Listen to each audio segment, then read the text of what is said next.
Hello mga ka-garden! Ngayon ipapakita ko sa inyo ang aming munting garden. Samahan ninyo ako habang itour ko kayo at ipapakita ko ang bunga ng aming sitaw.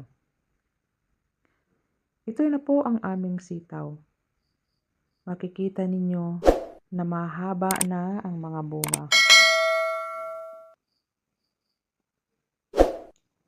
Ilang linggo namin itong inalagaan, diniligan, at nilagyan ng pataba. Tingnan niyo po kung gaano sila kahaba at kasariwa. Malapit na rin po itong anihin at pwede naming lutuin. So ayan na nga, na-harvest na namin yan. Mapapayat ang mga dahon pero madami siyang bunga. Masaya talagang magtanim dahil nakikita mo ang mga bunga ng inyong pagod. Ngayon naman po ay didiligan ko ang aming mga tanim. Mahalaga ang pagdidilig para manatiling malusog at sariwa ang mga halaman. Karaniwan po ay mga 20 minutes namin itong dinidiligan para siguradong nababasa ang lupa at naabot ng ugat. Mas maganda pong magdilig sa umaga o hapon para hindi masyadong mainit at hindi agad matuyo ang tubig. So ayan na po yung aking kapatid at inaayos niya yung hose kasi nga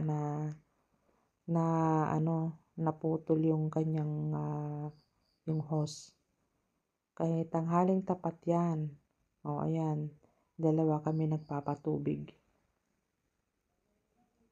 So yan na po ang aming garden tour at So tingnan nyo naman kung gaano kahaba ang kanyang mga damo. Mahahaba na naman, ang bilis humaba ng mga damo. So hindi kasi naasikaso din dahil nga sa sobrang busy ang kapatid ko at ay inuunti-unti ko siyang pinupuntahan at hindi naman araw-araw akong lagi din nagpupunta dyan sa garden na yan. Kasi nga may ibang garden din ang kuya ko sa malayo din dito sa bahay namin. So ayan. At minsan dahil nga sa kahirapan ng tubig ay ako na lang mismo ang nagdidilig. Kayang-kaya kong magdilig na kahit wala ang kuya ko. So tingnan nyo nga naman kung paano ako magdilig. Parang naglalaro lang. Tanghaling tapat pa yan. So nagdidilig kami siguro yun nasa 11 na ng tanghaling tapat. At saka linggo pa yan dyan kasi nga laging busy ang kuya ko. Di ba? Basta parang naglalaro ako. Tignan nyo. Yan kasi para ma-spread yung tubig kaya ganyan ang ginagawa namin. Hindi lang siya steady.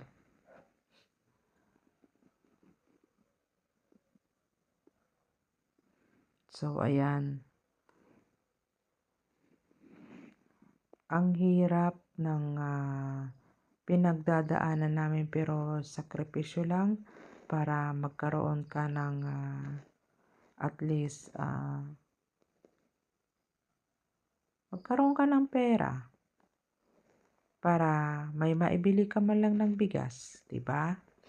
So tiyaga-tiyaga lang talaga. Kung matyaga ka, mayroon ka talaga anihin.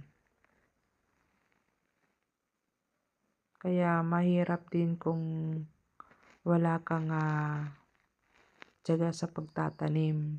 Kung hindi mo hilig, ay nako, huwag ka na lang magtanim. Pero kami kasi mahilig kami talaga ng mga garden. Kaya, ayan, nagtitiis kami. So, dilig-dilig lang muna dyan para mapaliguan, at least napaliguan naman yung aming sitaw. Sarap ng pakiramdam. O minsan nga sinasabi ko, ay napaliguan na kayo, kawawa naman kayo. Kasi nga ang ilang linggo na dito sa amin na walang ulan. So, biruin nyo yan, 3 linggo. Lalo na ngayon kasi magmamarso na, nako. Asahan mo kung blessing na yan kung uulan pa, kaya wala na. Wala na sigurong pag-asa.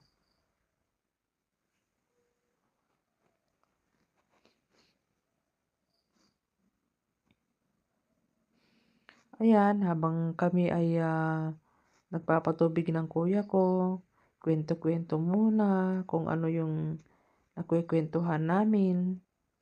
So, doon sa kabila naman, garden pa rin namin yun doon sa kabila. Pero iba yung may-ari ng lupa. Kumbaga, kami ang gagarden, pero binibigyan lang namin ng ng pangatlo sa kanya.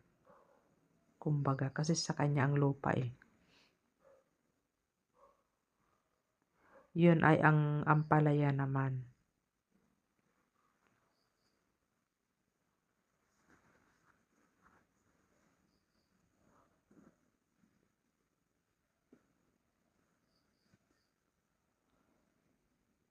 So, ayan, at ay stay muna yung ating dyan, tubig.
So, ayan, walang katapusan ang kwentuhan ng aking kapatid.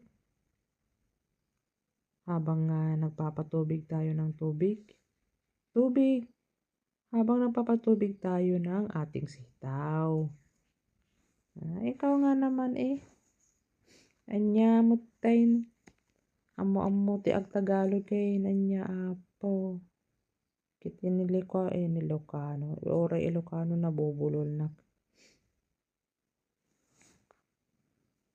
Ang sarap kaya magpatubig kasi nga para ka lang naglalaro.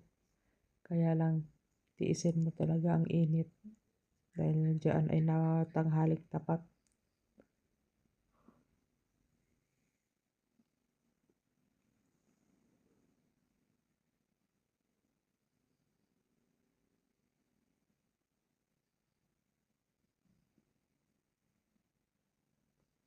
So, medyo madami-dami na rin yung tubig niya. O tingnan nyo, nakikita nyo parang ano na siya. Parang magtatanim ka na ng palay. Pero ilang araw lang yan ay tuyo na naman yan kasi nga sa tagal na walang ulan dito, sisip-sipin na yan. So, kahit pa paano ay napaliguan ang aming tanim.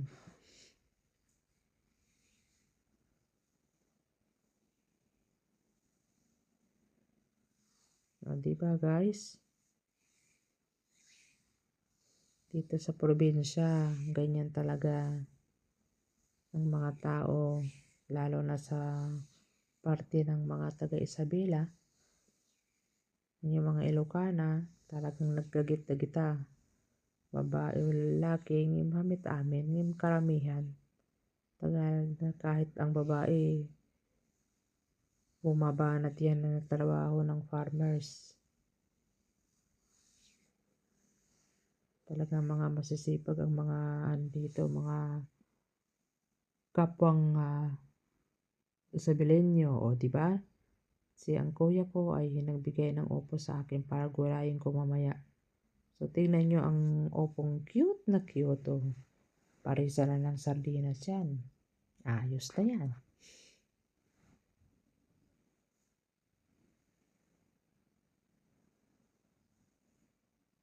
Yan. At ay medyo, dahil nga nakalimutan ko yung ating kutsilyo o pa yung pagtanggal ng damo sa isang garden. Kaya, inano ko na lang yun sa kamay ko.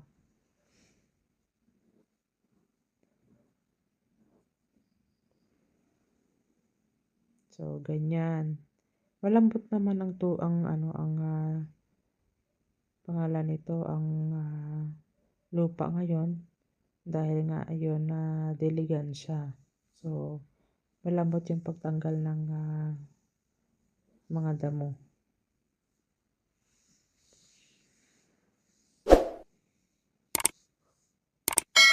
So, ipapakita ko ulit sa inyo yung bunga ng aming sitaw. So, ayan na oh.